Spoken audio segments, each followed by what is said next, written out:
Vamos a hablar sobre el concepto jurídico de parentesco y derechos, obligaciones y algunas restricciones que de ello surgen. Y a esto está dedicado el título cuarto de este libro segundo de las relaciones de familia, que ocupa los artículos 529 a 557 del Código Civil y Comercial. Precisamente el 529 hace una suerte de cambio de paradigma dentro de lo que estábamos acostumbrados a hablar de consanguinidad y afinidad, y esclarece cuáles son las cuatro fuentes de parentesco. En primer lugar, el parentesco por naturaleza, esto es cuando comparten, si se quiere, la misma sangre. Le agrega el parentesco por técnicas de reproducción humana asistida, vamos a ver esto más específicamente un poquito más adelante. El parentesco por adopción, que también puede producir este tipo de relaciones. Y finalmente sí, el parentesco por afinidad, que es la llamada familia política que surge a partir del matrimonio. Entonces aparecen establecidas estas cuatro fuentes posibles de parentesco, y a partir de esto el concepto del parentesco es que la ley presume, y hace una presunción iure et de iure, de que las personas que comparten un parentesco se deben cierta solidaridad o tienen ciertos derechos.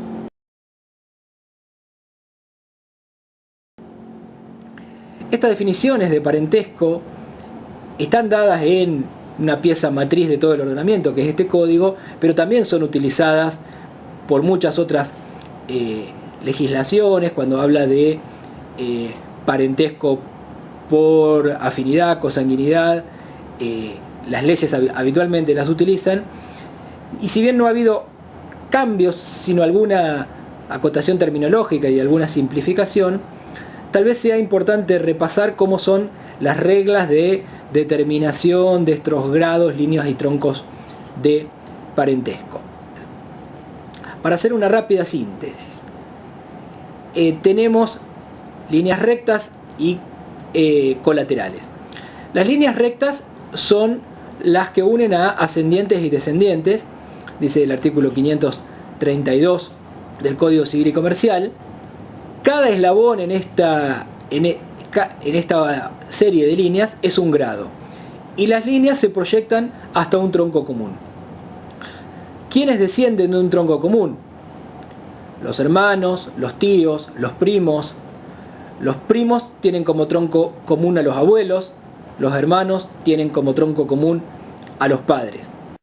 Ahora, ¿cómo se determina el grado de parentesco?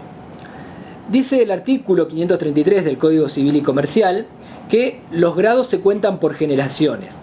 Es decir, entre hijo y padre hay una sola generación. Por lo tanto, tendrán primer grado de parentesco. Hijo y abuelo hay dos generaciones.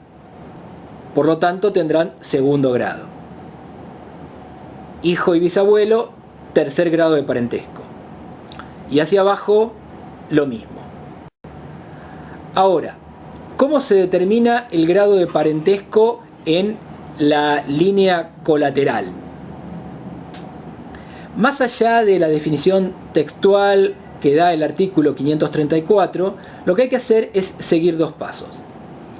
El primero, hay que subir hasta el pariente que constituye el tronco común y luego bajar hasta el pariente con el que se quiera fijar el grado. Veamos un ejemplo. Si quiero fijar el grado de parentesco con Ariel, que es mi primo hermano, subo a mi padre, primer grado, subo a mi abuelo, segundo grado. ¿Por qué? Porque es el tronco común entre nosotros. Ahora bajo a mi tío, que es mi pariente en tercer grado, y luego a mi primo Ariel, que es mi pariente en cuarto grado de consanguinidad. Otro ejemplo. Quiero fijar el grado de parentesco con mi hermano.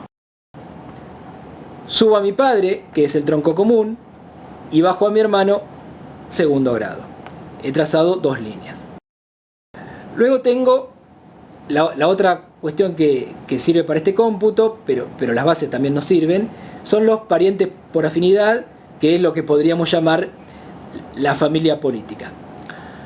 Lo que dice el artículo 536 es que el matrimonio produce parentesco de afinidad solo entre la persona casada y los parientes de su cónyuge.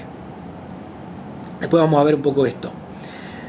Pero de forma tal que cada esposo va a tener igual línea y grado de parentesco por afinidad que las que tiene el otro en sus líneas rectas y colaterales. Haciendo una ejemplificación es fácil. Entre los esposos hay un espejo. Como mi esposa es pariente de su padre en primer grado, mi suegro va a ser mi pariente por afinidad en primer grado. Como mi esposa es pariente de su hermano y de su abuelo en segundo grado, ellos van a ser mis parientes por afinidad en segundo grado. Aquí hay algo importante que dice el código, y esta es también una terminología que vale la pena retener, que está en el artículo 534, hermanos bilaterales y unilaterales. Son hermanos bilaterales los que tienen los mismos padres. Son hermanos unilaterales los que proceden de un mismo ascendiente en primer grado, difiriendo en el otro. Esto es lo que a veces coloquialmente se llama medio hermano. Como notarán por el sistema de cómputos de grados, cuando yo compute el parentesco, sea con un hermano bilateral o con hermano unilateral, el resultado del grado de parentesco que voy a tener con él va a ser idéntico, va a ser exactamente el mismo. De todas formas, aquí aparece esta distinción terminológica que nos hace el código. Habíamos subrayado antes que el parentesco de afinidad solo funciona entre la persona casada y los parientes de su cónyuge. Y esto está ratificado por el artículo 536, parte final, que dice que el parentesco por afinidad no crea vínculo jurídico alguno entre los parientes de uno de los cónyuges y los parientes del otro. Entonces, la relación que puede haber entre consuegros es una relación social, una relación de tipo de conocimiento, pero a los efectos jurídicos, los consuegros entre sí no tienen este parentesco y consecuentemente no podrían, por ejemplo, pedirse los alimentos propios de los parientes. Sí se lo puede pedir un varón casado a su suegra, y lo mismo puede suceder con la mujer, porque estos sí generan parentesco con afinidad, pero exclusivamente es la persona la que se casa y no hay una vinculación de todas las familias entre sí a los efectos del parentesco que establece el código. En general, el horizonte de parentesco que es relevante para el derecho suele ser el de cuarto grado del llamado antes parentesco cosanguíneo y del segundo grado por afinidad. El parentesco cosanguíneo hoy estaría englobando al parentesco por naturaleza, al parentesco por técnica de reproducción asistida y en algunos casos al parentesco por adopción. Pero habíamos dicho entonces cuarto grado por consanguinidad y segundo por afinidad. Por ejemplo, en los códigos procesales dicen que un juez se tiene que excusar si tiene con las partes parentesco de consanguinidad dentro del cuarto grado o de afinidad dentro del segundo. Vemos esta regla que funciona, tiene este parentesco con las partes, con sus mandatarios o con los abogados que estén interviniendo en el juicio. Conocerán muchas de estas reglas que se aplican, incluso el mismo código la fija, por ejemplo, en relación a la tutela, cuando a partir de este parentesco supone que hay cierta sospecha de parcialidad, favorecimiento o indebida influencia entre dos personas y por eso restringe sus actuaciones. De forma tal que así como genera derechos y obligaciones, también el parentesco está generando, en casos puntuales, ciertas restricciones.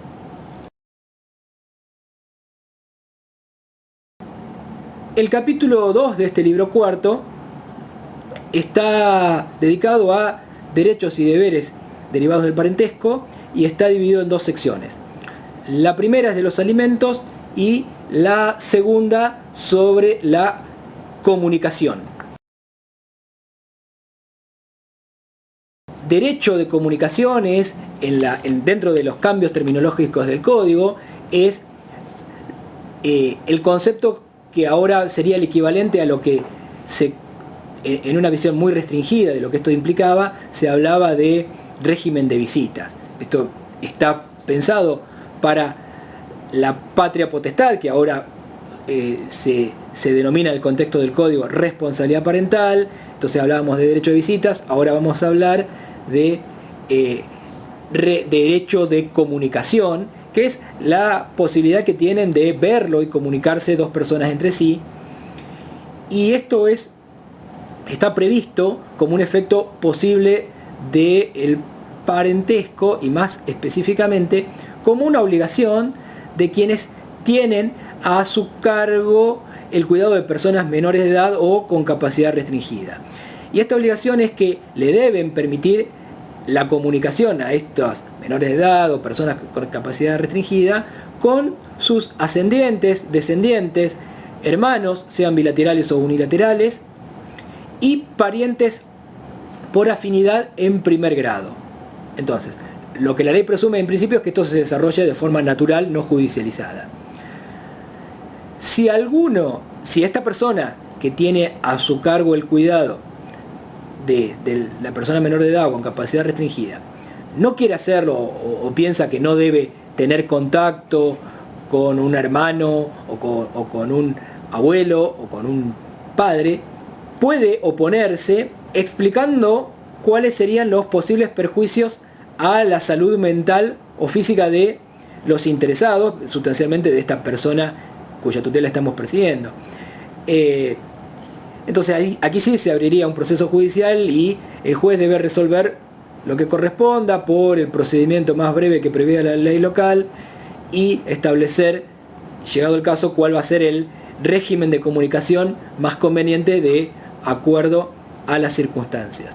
Incluso, dice el artículo 557, puede imponer al responsable del incumplimiento reiterado del régimen de comunicación establecido por sentencia o convenio homologado medidas razonables para asegurar su eficacia. En esto hay un amplio margen de libertad, de cosas que los jueces pueden establecer como obligaciones tendientes a asegurar el cumplimiento efectivo de este régimen de comunicación. Un detalle interesante, y es en cierto sentido una innovación del código, habíamos dicho que en el parentesco había, o la ley asumía, una suerte de presunción iure de iure de que ciertas personas tienen solidaridad, necesidad de contacto, etc. Bien, hay una especie de debilitamiento o cierta excepción al carácter iure de iure de esta presunción, porque el código permite o establece que pueden acceder y reclamar el derecho de comunicación personas que no son parientes. Y por eso dice que las disposiciones del artículo 555 se aplican también en favor de quienes justifiquen un interés afectivo legítimo.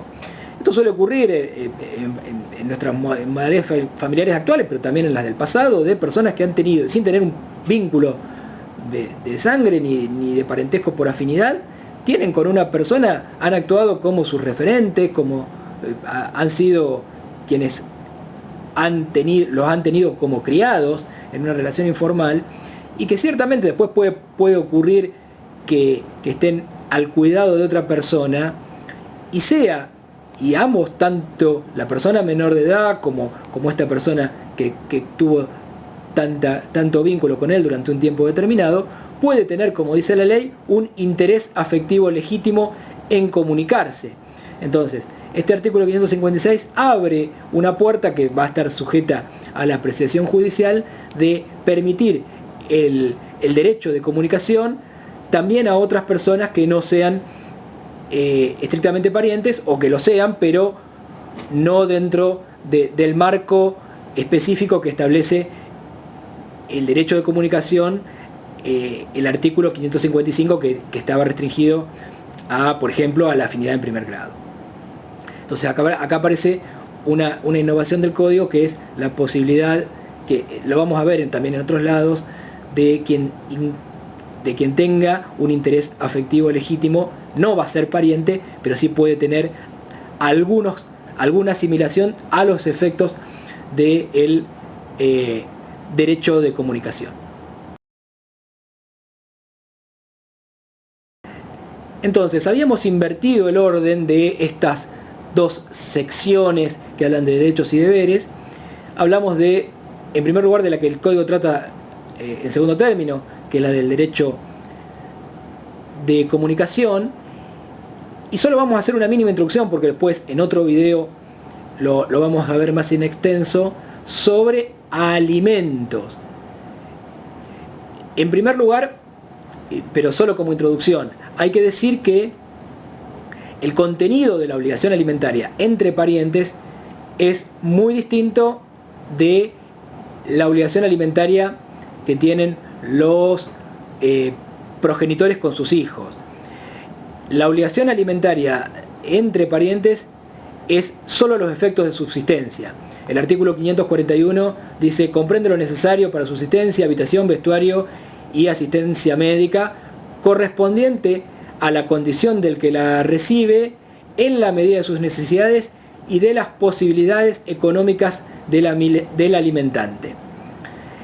Entonces, no es un derecho que uno pueda tener, sino que tengo que determinar, o tengo que, para poder pedir alimentos como pariente, probar que tengo esta necesidad, digamos, insatisfecha, y eso va a marcar también los límites de esta prestación de naturaleza asistencial, para diferenciarlo de los llamados alimentos de los hijos.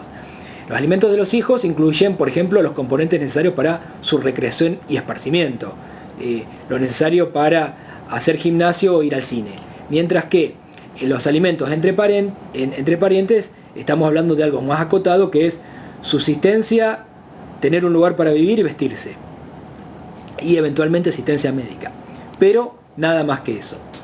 Entonces aquí hay una diferencia importante. Tal vez convenga detenerse en particular, porque esta es la primera vez que el código, si uno lo lee de principio a fin, es la primera vez que el código va a hablar de alimentos.